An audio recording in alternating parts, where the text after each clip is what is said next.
बच्चों, आज हम लोग वाटिका बुक से पाठ 4 सूरदास के द्वारा लिखा गया श्री कृष्ण के बाल जीवन का वर्णन है। इस पाठ में सूरदास जी ने, ये दोहा है बच्चों, सूरदास जी ने श्री कृष्ण के बाल लीलाओं का बड़ा ही मनोहरी, मन को हर लेने वाला ऐसा वर्णन किया है। यशोदा के डांटने पर श्री कृष्ण का अपना पक्ष रखना और किस तरह से पक्ष रखना है ना, सूरदास जी ने बड़ा ही अनोखा वर्णन किया अपने दोहों के द्वारा। बालकों का चिढ़ना आदि में बाल मनोविज्ञान का सुंदर चित्रण हुआ है।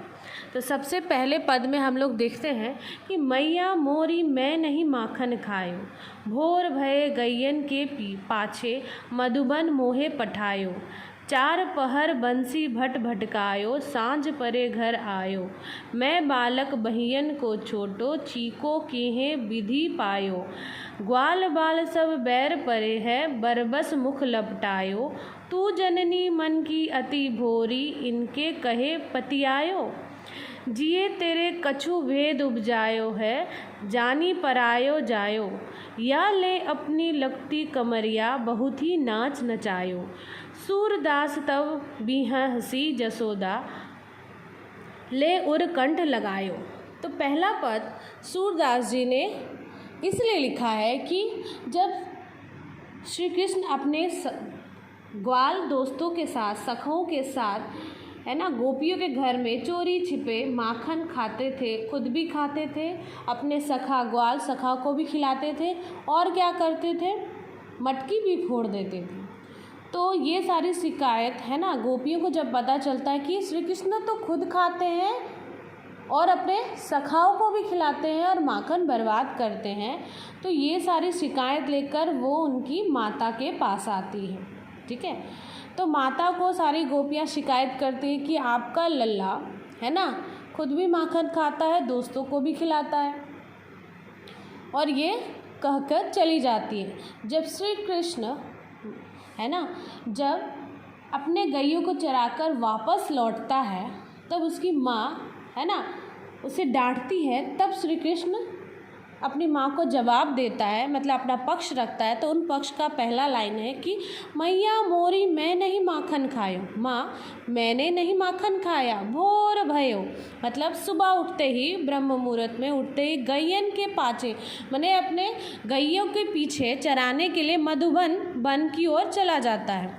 चार पहर बंसी भट, मतलब गोधली बेला, गोधली बेला मतलब 4 बजे का जो समय होता है उसको गोधली बेला कहते हैं। तो ये 4 पहर बंसी भट, माने गैयों के पीछे भटकता है और बंसी बजाकर, है ना, बंसी भटक मतलब बंसी लेकर, अपनी मुरली लेकर भटकते रहता है गैयों के पीछे, है ना। तो सांझ परे घर आयो, शाम के वक्त वो घर आता है, मैं बालक बहियन को छोटो, मेरा हाथ तो बड़ा छोटा है ना, इनका हाथ बड़ा ही छोटा है ना। तो कैसे छीको कहे विधि पायो, छीको मतलब, है ना, पहले के लोग क्या होते हैं, मटका जहाँ पर माखन रखते हैं, हांडी, वो रस्सी का ना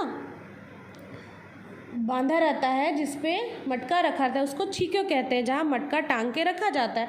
तो मेरा हाथ कैसे पहुँचेगा, ग्वाल बाल सब बैर परे, जितने मेरे सखा है ग्वाल बाल सब बैर मतलब दुश्मन है, बरबस मतलब बार बार मेरे मुख में लगा देते, मैं माखन नहीं खा रहा, खा वो लोग रहे लेकिन मेरे मुख में लगा दे रहे।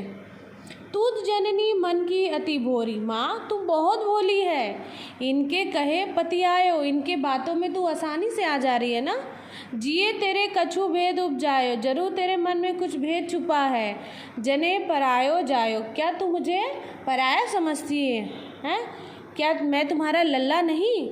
ये ले अपनी लकटी कमरिया, ये ले अपना कंबल लाठी, बहुत नाच नचायो, है ना, ग्वाल बाल, है ना, वो गैयों के पीछे इधर उधर भटकता है, चारा खाते हैं ना, जब चरते हैं तो उनके पीछे भागना पड़ता है ना।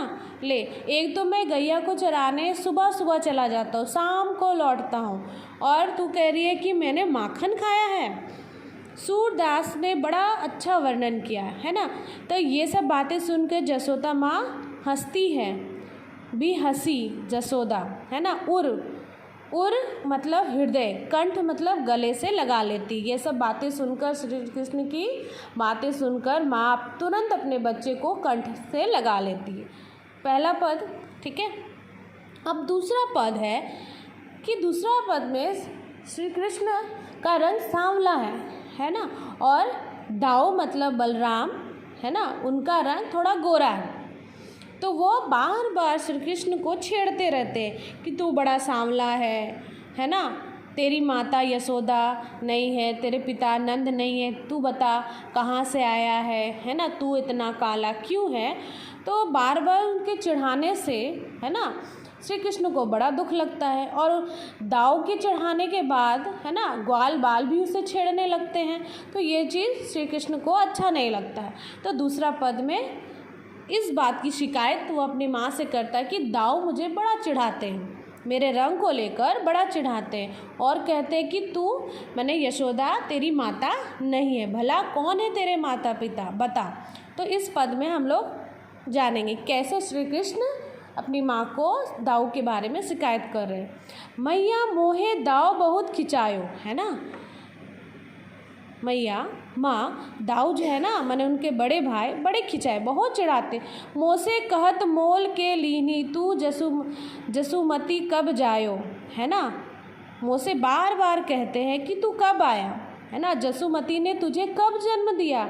कहा करे यही ऋषि के मारे खेलन को नहीं जात, है ना, बार बार दाऊद कहते रहते हैं, मुझे चिढ़ाते रहते हैं, रिश्ते रहते हैं कि तुझको जसुमती मतलब यशोदा माता ने तुझे कब जन्म दिया, है ना, चिढ़ाते रहते, इसलिए खेलन को मैं नहीं जा रहा हूँ, मतलब खेलने के लिए नहीं जा रहा बाहर। पुनी पुनी कहत कौन, माने बार बार कहते माता को है तेरी तात, कौन है तेरी माता, तात मतलब पिता है कौन, गोरे नंद है जसोमती, है ना, जसोदा माता भी गोरी, तू कात, तू इतना काला, श्यामल मतलब सांवला, गत मतलब शरीर क्यों है, चुटकी मतलब चिढ़ाते रहते हैं ना, चुटकी दे देकर ग्वाल नचावत, अपने भी चढ़ाते हैं और ग्वाल को भी सिखा देते हैं, और वो लोग भी मुझे देख देख के बोलते हैं और हंसते हैं, सब मुस्कुराते हैं। तू मोहे को मारन सीखी, खाली तू मुझको मारती है ना, दाऊ कभी ना खींचे, कभी दाऊ को तुम नहीं डांटती। मोहन मुख ऋषि के यही बातें, है ना, मोहन के मुख में सिर्फ यही बात रहता है कि तुम सिर्फ दाऊद को प्यार करती हो और मुझे सिर्फ तुमने मारना सीखा है।